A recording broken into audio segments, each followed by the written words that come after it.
This is The Language of Business, a show to inform and inspire entrepreneurs and anyone thinking about a startup. Hear about strategies that work and strategies that often don't work from people who've been there and done that. Our host is Gregory Stoller, Harvard MBA and Senior Lecturer at Boston University Questrom School of Business. Here's Greg Stoller. A jury is made up of 12 people whose job it is to determine who has the better lawyer. We're on location in Boston with Bruce Singal, who is the co-chair of the litigation practice at Barrett Singal, and welcome to The Language of Business. Thank you for having me. Why do people lie, steal, and cheat in business? They believe they can get away with it and that they're smarter than anybody else. And he, she, or they who has the better attorney or an inept prosecutor, are they able to actually do that? Well, Bernie Madoff, for example, one of the biggest con men in history, stole about $69 billion, that's with the B dollars, and were it not for my client, I'm proud to say, Harry Markopolos, who outed him at the SEC, but for Harry's persistence, he would have gone unscathed. And what do you mean by that? We went to the SEC here in Boston to try to out him. They were uninterested initially, and only because Harry persisted in these efforts and went to New York did he get the SEC to pursue Madoff. Had it not been for Harry's persistence, Madoff would have gotten away with it. And do you think that's the exception rather than the rule? I do. I think it's the exception, but not the only exception. There were certainly others. You started your career off as a prosecutor. Tell us about that. Well, as a prosecutor, my job for a good part of that time was to investigate and prosecute major fraud cases. And I got to see some highly skilled con men in that position. I think they fall principally into two categories. There is the hardcore con man who either is incapable of telling the truth or doesn't know the difference between what's true and what's false, and by his or her very nature seeks to deceive and mislead people for his own great gain. The second category, and we've seen quite a few of these in people we've represented, is more benign in that they are people who are not by nature hardcore con men, but they get caught up in a corporate environment that they are not able to resist. And so, contrary to their normal instincts, they are swept into a fraudulent scheme. And when you say swept in, I mean, ostensibly people are smart, they know right from wrong. Is it because they're fearful of losing their job? Are they looking for their hand to be in their pocket and get a payday? What are your thoughts on that? In the second category, it's less often greed than it is concern for personal and family circumstances. Keeping their job, not being able to resist the peer pressure in the corporate environment, those kinds of things. What are some of your more famous cases? Well, in terms of the world of fraud, probably the best con man I encountered was a fellow named Reginald Bernard Chisholm, and he got millions of dollars from people for selling purported interest in jojoba bean plantations.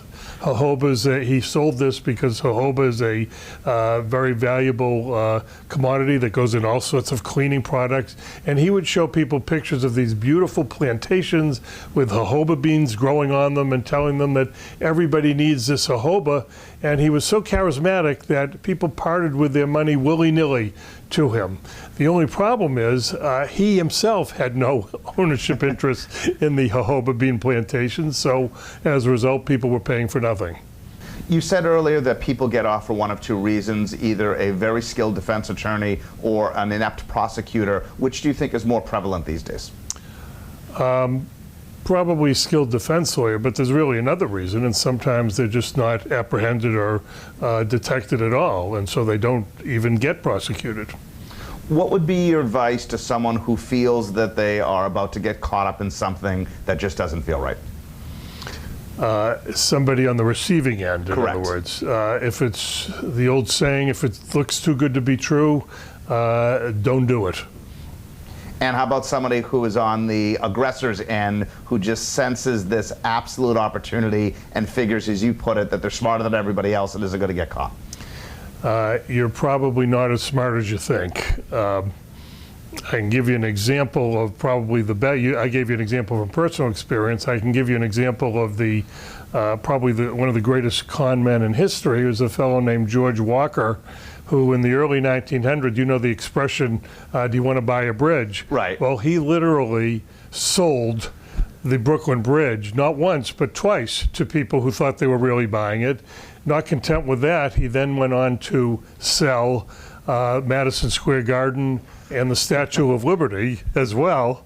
And finally, in maybe his most audacious attempt, he told people that he was the grandson of President Ulysses Grant and attempted to sell Grant's tomb. How do you draw the line between representing somebody versus getting personally caught up in a story?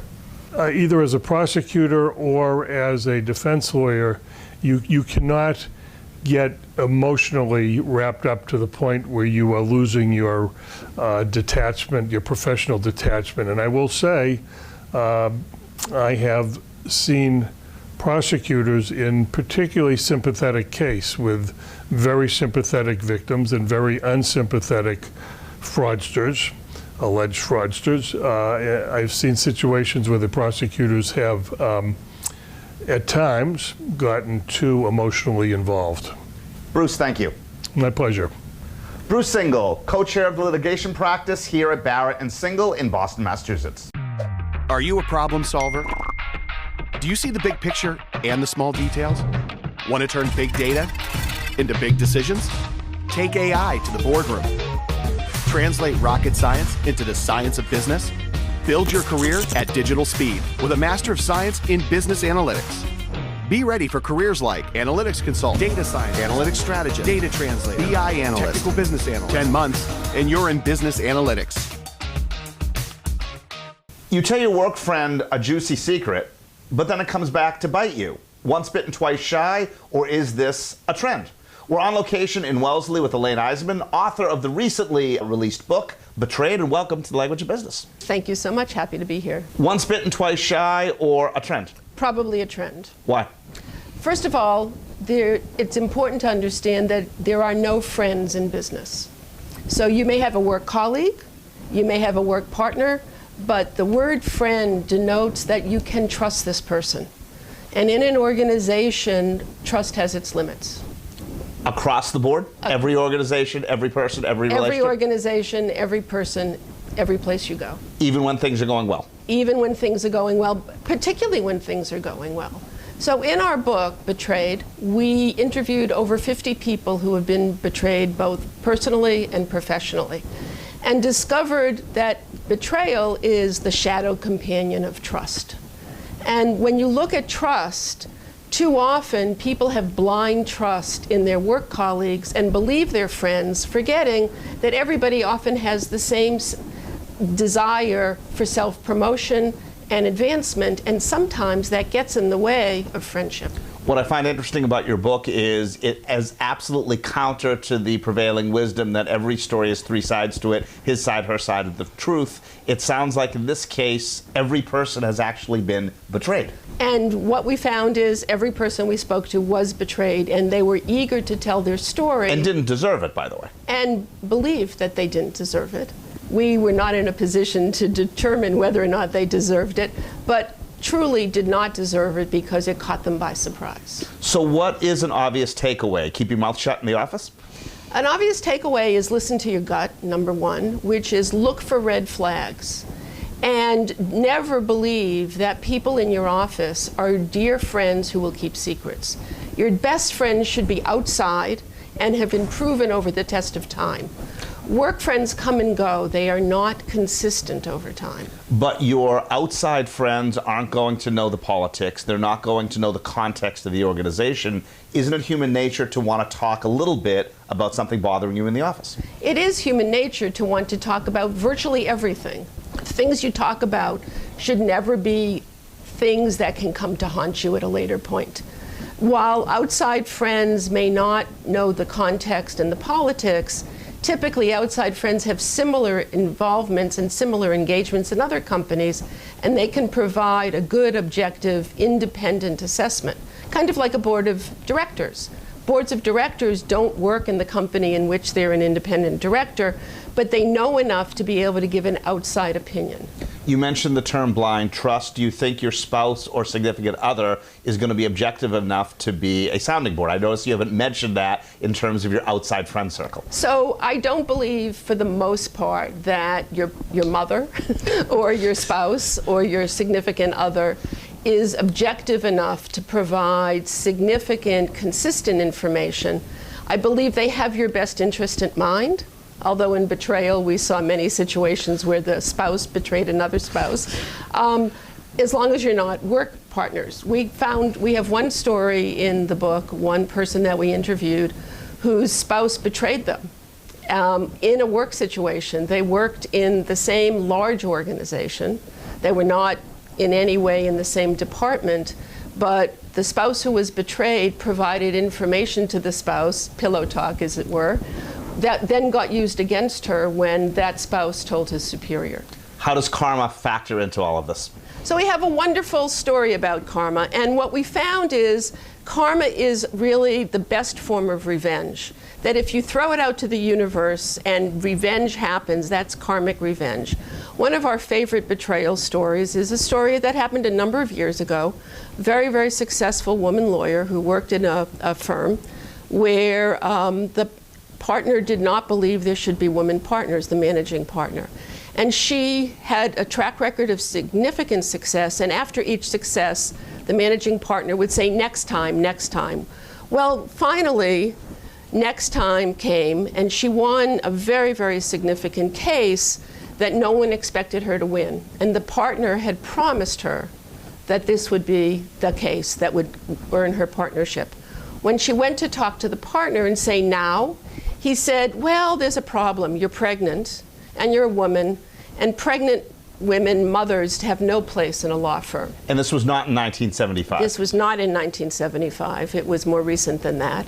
And so she said, that's it. I've had it. I'm finding another firm, and literally packed her bags and walked out that day. As she was walking out the door, the executive assistant of the senior partner, the managing partner, said to her, I've seen this happen one too many times. I am completely fed up. Here's a file with the names and situations of every woman this has happened to.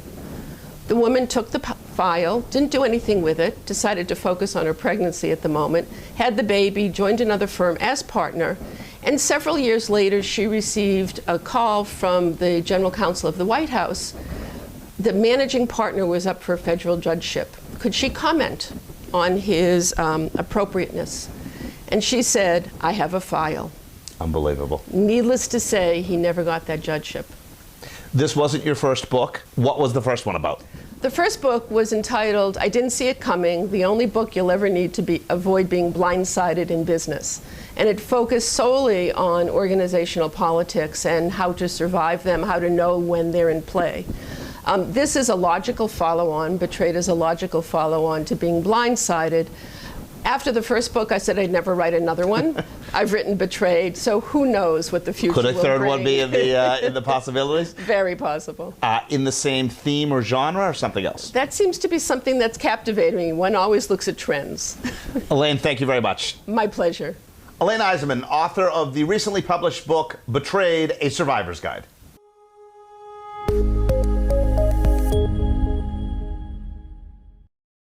Remember that little company called Enron? Its lessons on ethics are still reverberating through the business world today. Welcome to John Lloda, former Enron employee, to the Language of Business. Thank you, Greg. Thanks for having me. What was it like actually working for Enron? It was actually quite a different experience than the headline news and kind of documentary stories that were made of the whole affair. I will say, and I agree to this day, that there were a tremendous amount of very talented, good people at Enron, and I think it's a classic example of just a few bad actors can really spoil the waters for not only outsiders but insiders as well. There were folks within that company that believed in the company. There were divisions of the company were legitimately adding value and had a place for being in the business world. And it all obviously came crumbling down as a result of some pretty poor judgment at the C-suite offices of that company. Did one day you receive an email that the company had shut down and you were out of a job? No, it was a bit more sequential than that. Certainly the stock price started to portend that something wasn't quite right. And investors started asking some more challenging questions of Enron's financials. And as that started to kind of snowball, kind of a light switch went off as counterparties of Houston, Enron. we have a problem. Yeah, it was kind of an overnight thing in that sense, in that once counterparties decided to not trade with Enron. Enron was largely a trading company, everything from energy commodities to other esoteric things like internet bandwidth. Once the trading counterparties started to get cold feet, it was kind of like the modern day equivalent of a run on a bank. Sure. Fast forward to today and you're running your own shop. How do you employ those lessons in everyday business life? I've got 2 college-age children who are kind of looking out at the world, and I keep telling them that you got to do the little things right. If you cut corners and kind of cheat or lie on the little things, when the decisions come about that really matter, you're going to be trained and practiced into not making good decisions. So, I in the businesses I run, I just try to every day, act and speak in truth. I think that's one of the most fundamental elements of freedom and personal choice and freedom is to be given the truth, from which you can make the decisions that either as a customer or a seller. Without truth, we don't have much of anything. Putting on your academic hat as opposed to your business or legal hat, why do people lie, steal, and cheat in business? It's short-sighted and easy. Oftentimes there is groupthink, peer pressure, you might say, and courage is something that oftentimes is in scarce commodity because of oftentimes the short-sighted nature of business. It's all about getting the next promotion or the next sale without really thinking through the consequences of what pathway to get that next step in business, whether it's self-interest or what. Have you ever seen someone permanently get away with it? No, I don't believe so. I think in one way or the other, it comes back to roost. I do believe in psychic income and karma. Yeah, exactly absolutely. right. No, it's I think and certainly you see the stories of folks who die with billions of dollars and look back on their life and wish they had done things differently. So I think ultimately it becomes one of one's own introspection of their legacy. Sure. There's a fine line between what is universally accepted as business ethics and not. You mentioned while working for Enron that some of the headlines were misguided. How much of lying, stealing, and cheating in business is fact versus fiction? Well, there's always more layers to the onion, right? Right. It's certainly a lot of lying and cheating starts innocently, but that's to my point of what I usually tell my kids. It's like never too late to come clean on a decision that maybe in hindsight wasn't the right one or was downright unethical. Our modern press is looking for the "I gotcha" kind of caught red-handed. There's usually some more layers and texture to that, and I think everybody deserves the right to come clean and be truthful. Without truth, we don't have much of anything. How would your advice change to one of your children or a new employee? Wouldn't change at all. A company is essentially a family in a real way. It's a business family. Sometimes you're spending more time with your business family than your biological family. I see no real difference. There's roles for leaders to be mentors and leaders by example. And so I don't really see a fundamental difference. What advice would you have for someone who comes to you and wants to be a whistleblower? Well, I would say, first I'd say thank you for displaying this courage, but I would say absolutely do the right thing, go for it. It may not be immediately apparent, but there are many more people that support doing the right thing. That is healthy because of, for example, whistleblowers now have the foundation in place to have an impact when things are going wrong. John, thank you. Thank you, Greg. My pleasure. John Lloda, managing partner of New Harbor Financial and Mad River Associates and former Enron employee, but more importantly, someone who permanently wants to do good in the world when it comes to his clients, business partners, and children. Big choices after college, right? Grad school, maybe? Soar from your undergraduate major to a great career in business. Biomedical engineer to healthcare analyst. Health science to clinical systems analyst. Mechanical engineer to solutions engineer. Before you know it, you can have a master's degree in management studies. 9 months and you're in business.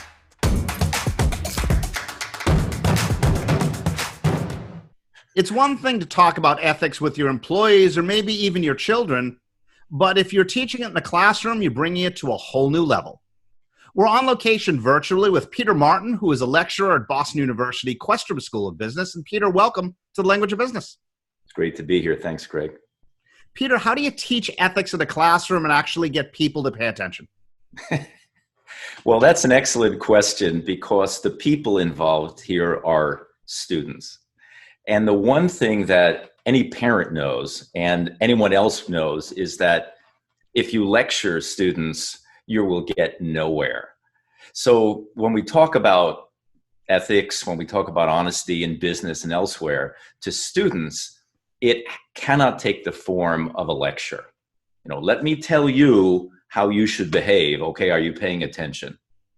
So the way I approach it is by talking to them about their own personal empowerment to make decisions as they relate to ethics and honesty in business. That is, I tell them that there will be circumstances under which they will have to make choices. And those choices may present themselves in the form of an opportunity either to do something proper and something improper. That they are highly unlikely to go through their careers just smoothly sailing without having any ethical or moral challenges. So I tell them to look within themselves and figure out who they are. But Peter, we're not talking about showing them how to do financial modeling in a class or even having to do a marketing plan. Short of you putting your students individually in an uncompromising position and videotaping it and saying, what did you do well, what you didn't do well? How do you try and reinforce those lessons for real? What I do is I take them through a series of real life situations. And the real life in question is mine. And I'll say, I'm going to tell you about something that actually happened to someone, to me. Let's talk about it. And I choose some fairly dramatic, true situations. And their first reaction is, oh, come on, that doesn't really happen to people. Did that really happen to you? I'm saying, yeah. Now, what do you think I was thinking while that was happening to me? And you come from a rich professional history well before you started teaching. You've worked for money management firms. You've worked for technology firms. Is that where you're drawing all of your experiences from? Yes. Yeah. I've worked for very large companies, but mostly I was an entrepreneur, still am. And most of these examples come from the wild and woolly world of entrepreneurship rather than the more highly structured corporate world. And I'll get my students to try to put themselves in my shoes. The person who was asking me to do something unsavory, or the situation that was created where there was an ethical dilemma, how did that come about in real life? How did that actually happen? And what do you think I was thinking? And what moral dilemma? So I try to give them some practice across a series of different examples.